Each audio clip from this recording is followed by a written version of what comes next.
Check out our new sponsors, The Games Cube. It's a great family-run local game store boasting Australia's biggest selection of MTG singles. Use the coupon code The Eternal Gathering to get 5% off store-wide. Check their site out in the link below. G'day everyone, welcome to the Eternal Gathering, the Gathering here with another deck tech for Pioneer, and today we're going to be looking at a Flash control deck that I've got here, which is Sultai colors, so green, black and blue. And what we got here is basically a deck that plays pretty much at instant speed, with most of the cards playing at flash with creatures, or we got instants as well in the main. In terms of what we're trying to do, we're playing a very reactive approach to the game. We're countering your opponent's spells, and if they're not doing anything, flashing in a threat. So what we're going to do is we're going to start off with our creatures. We've got a couple of 2-drops. So 4 Brineborn Cutthroats. So they have flash, they come in 2/1, and then whenever you cast a spell during an opponent's turn, you get to put +1/+1 counter on this creature. So it can get out of control pretty quickly if your opponent cannot answer it. And what you're doing is you're flashing this in at the end of your opponent's turn when they haven't got anything or haven't done anything, or you've allowed things to go through that you feel are not going to be a threat to you, and then later throughout the game it's going to be pumping up by itself. Because you're going to be playing reactive, you're going to always be playing spells in your opponent's turn anyways. So that is our one threat definitely that we have here. Cunning Nightbonder. So this one makes all our flash spells cost 1 less to cast and can't be countered. So if we're versing another kind of control deck, this is also very good because it can't be countered any creatures from then on forward, as long as Cunning Nightbonder is on the battlefield. Also, it reduces a few of our higher casted creatures by 1 mana, which can be helpful as well. There's only 2 in the main, and that's because, you know, some matchups it's not relevant, you can't be countered, and also it's not much of a threat itself, so I cut down only to 2 for the deck. Brazen Borrower comes in next, a great card, a great versatility. You got your Petty Theft, which is an instant to return target non-land permanent an opponent controls to its owner's hand. If you need to do that, then their turn, just bounce back a creature or bounce an enchantment or something like that, artifact, planeswalker, anything in non-land back to their hand, and it just basically puts them back a whole turn. Then you got the creature side, which is 3/1 flying, flash creature again, that can attack in for days. It can't block, so it's not a very good defensive card, but it's a good offensive card, definitely. So the Wisp, this is actually a really good card. So it says whenever you cast another spell that has flash, you get to draw a card and each opponent loses 1 life. So it's good card advantage if you're getting low on cards later in the game. Also incidental life loss for your opponent. A really good card here. Although when you get two of them out, or if you have all 3 out, really powerful. But something definitely that your opponent is going to be trying to kill as soon as they see it on the battlefield. Fruit Mystic, we got a 3/2 flash that enters the battlefield and counters any target spell. Really good. The difficulty with this deck is obviously the mana base. You're going to be having, see how you got 2 green and 2 blue here. Any other Wisp was 2 black and a blue. So sometimes that can be difficult to try and get, but we'll get to the lands in a sec. So I'm not playing too many of these. I'm not playing a full play set, but 3 seems to be a good kind of fit there, a good counter spell as well. Nightpack Ambusher, really good finisher as well. Being able to get a 2/2 green wolf creature token at the beginning of your end step if you haven't played any spells, which you're basically not doing anyways. And then those wolves also get +1/+1, so they're really 3/3s, and you're just going to flood the board turn after turn after turn. Voracious Great Shark, another really good threat that can counter an artifact or creature spell. This is a card that definitely a flex card. You can take this out in the matchups where the opponent doesn't have as many creatures or artifacts, and you don't need this kind of spell to counter. So you can definitely take this out in game 2 and 3 if needed. But itself, it's a 5/4. It's a big heavy beater. Torrential Gearhulk, another big beater, but also allows you to cast an instant from your graveyard without paying its mana cost, and then put into exile. Another way to counter or use some removal that you have already used previously, kind of like a Snapcaster for Piney. At 6 mana is quite a lot. You can maybe get down to 5 mana if you have a Cunning Nightbonder out, but still quite versatile kind of card.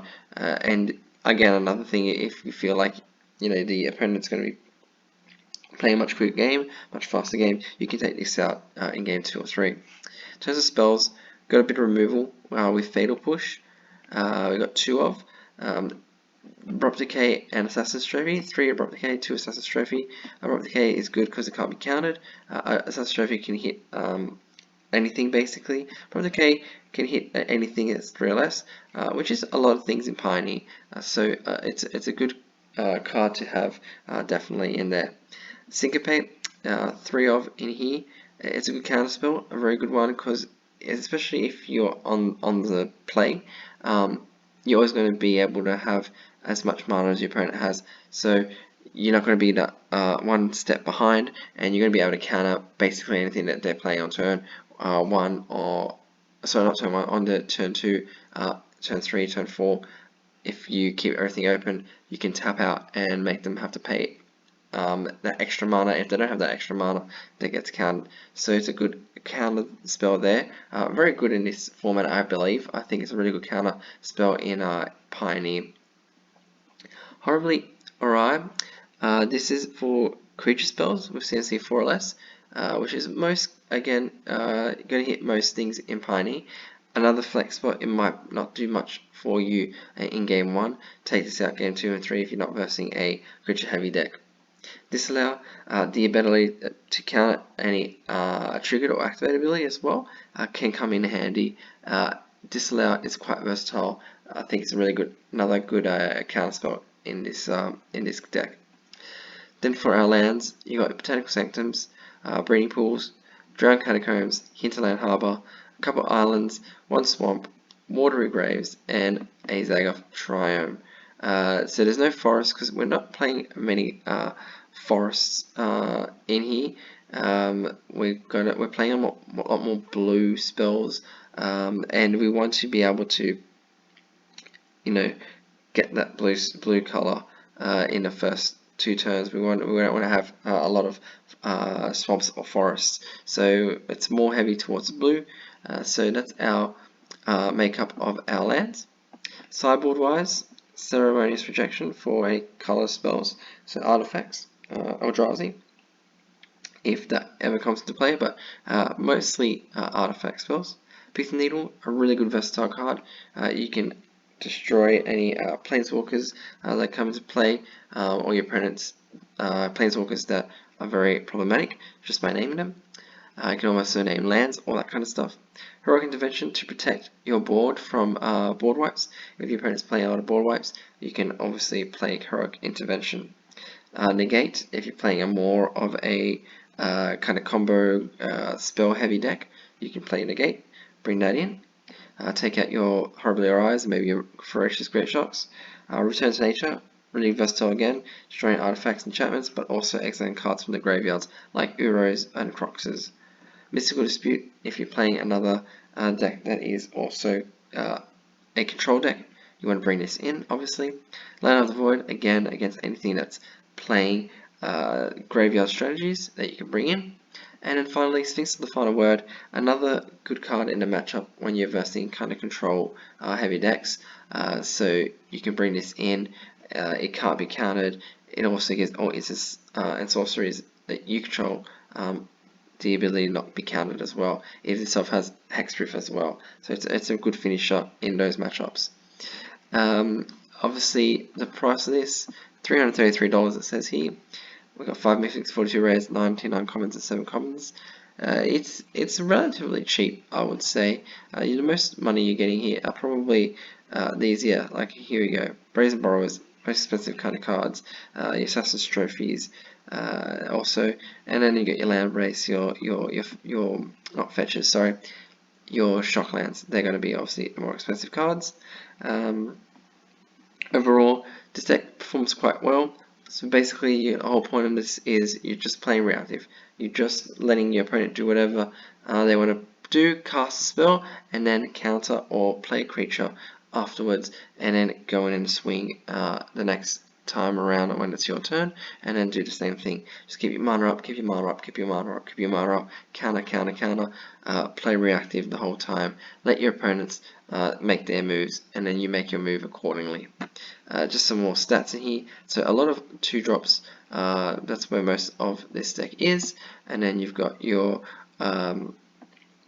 3-drops here in this slot, and then up to 6 mana. It is definitely a deck that has seen some very good results in tournaments that I've played, and it's quite a good deck if you want to play kind of control, but you want to play aggressive at the same time, because you can play aggressive with the creatures that you have. You can come in and do a lot of damage, get a really big creature on board, like your Brian-Born Cutthroats can get really big. You also got your Nightpack ambushes that can also make a great army throughout the game. So a really interesting deck. Really looking forward to kind of try and show you some gameplays, guys. I'm trying to get that organized. We'll do it as soon as possible. We have our new sponsors as well at the Gamescube. Check them out in the link below. You get 5% off if you use the code The Eternal Gathering on any purchases you make online at the Gamescube as well. So guys, basically that is what this deck is, called Flash Control. Pretty straightforward. Give it a go if you have the cards for it. I guarantee that you will have a blast with this deck if this is your kind of play style. Or if your play style is that you want to play control, but you don't want to go super deep into that territory where you're just doing a lot of card draws and all that kind of stuff, and then slowly winning the game. This is a bit quicker, a bit faster. You're going to get your threats out quicker, so it's a bit I guess more for people that want to play control but they don't want to drag out those games. So as always, guys, like, share, subscribe. Everything on Stack has resolved, and good games, everyone.